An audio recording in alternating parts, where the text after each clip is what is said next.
Hey everybody, this is Jim at FreeChartVideos.com using time-honored techniques to understand modern markets.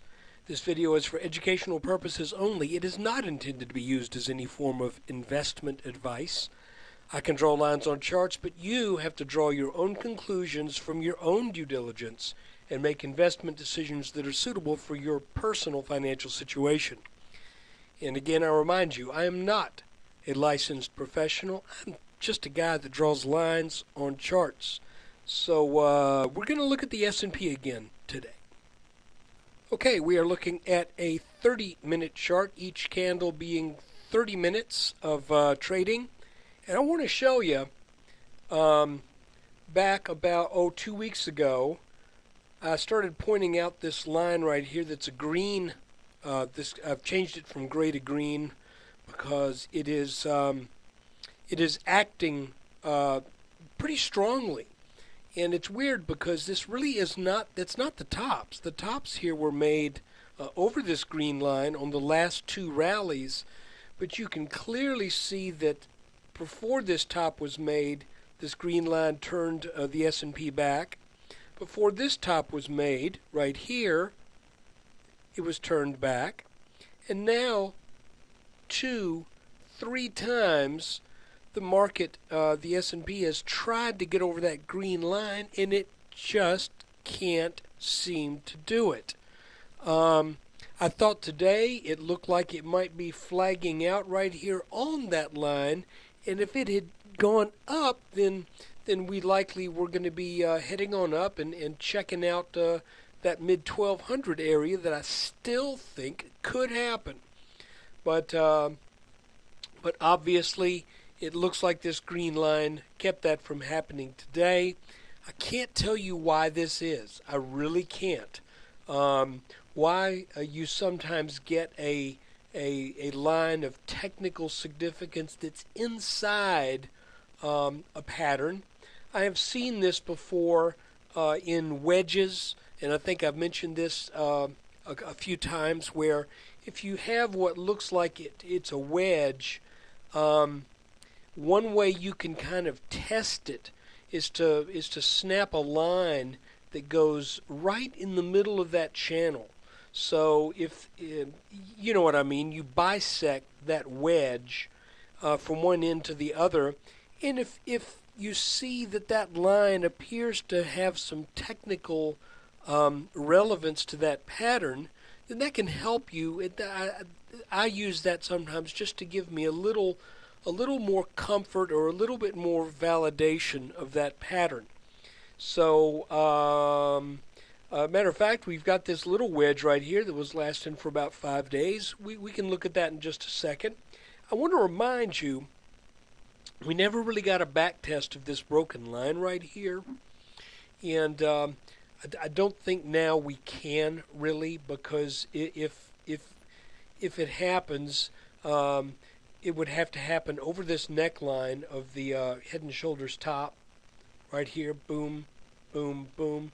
Left shoulder head, right shoulder, and I just really don't think that's going to happen. I guess it could, but I think this big pattern is easily going to trump that little 5-day pattern that we've been looking at. So going back to the 30-minute chart, this is looking now a little bit more suspiciously like a Head and Shoulders. And if it is a Head and Shoulders and this line right here breaks, this being the neckline, then this will end up being a continuation Head and Shoulders pattern, or you could call it a consolidation. It depends upon the way you throw around your definitions. A continuation means that the move that was in place before the pattern developed is the move that comes out of the pattern. So since we were in a down move, since the markets were selling off, then we make this pattern, whether it's a Head and Shoulders or it gets up here and tags this top line and ends up being just a little bit more typical bear flag. The inclination is for it to be a continuation pattern. Then the markets move out of this and head down more. If this line breaks, I'll say it again, the Head and Shoulders pattern There's the height of our head.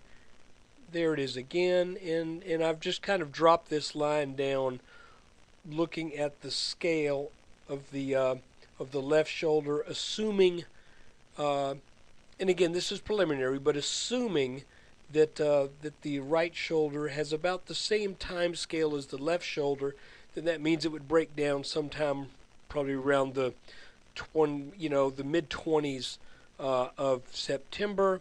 And if that happens, a minimum target of roughly 1050, but I'm kind of thinking probably more, just because of the size of this down move before this pattern developed, and this being, even if it is a head and shoulders pattern, I'm thinking sort of the flag flies at half mast rule may apply, but I still see 1020-ish as what I would expect to see some support there.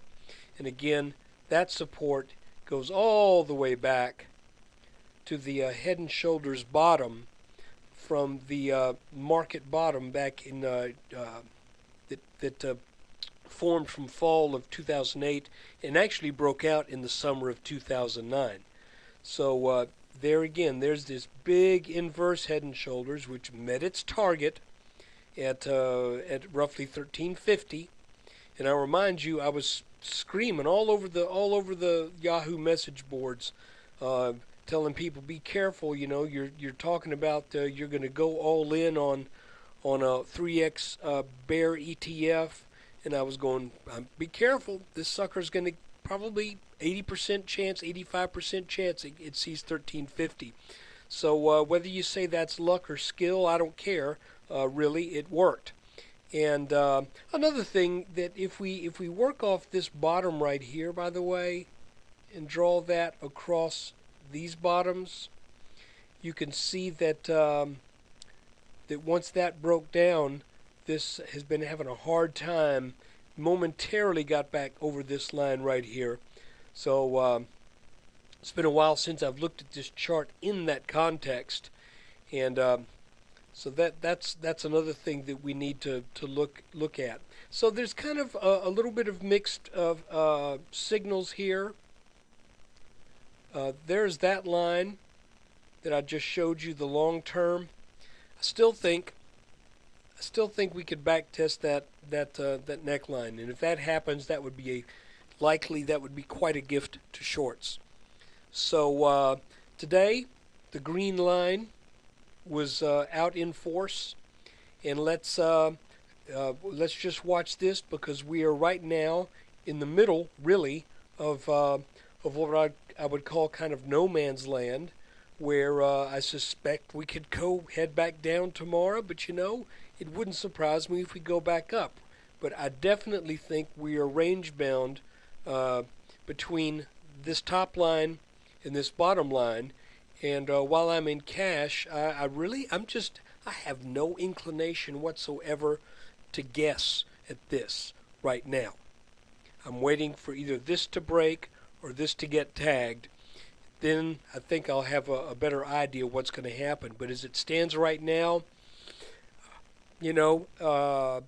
with the propensity for a head and shoulders top to eventually end up with a back test of the neckline, I don't want to go short, because you can see the market's trying to beat up on this line and get up there. But then again, I don't want to be long either, because this could be a continuation head and shoulders. And if it is, the head itself is a head and shoulders pattern. If you look at it like left shoulder, head, right shoulders, all of that's got bearish undertones to it. So be careful. Look, I appreciate you taking the time out of your day to watch the video, and please come visit us at freechartvideos.com when you get a chance. I hope this is of value to you. Take care.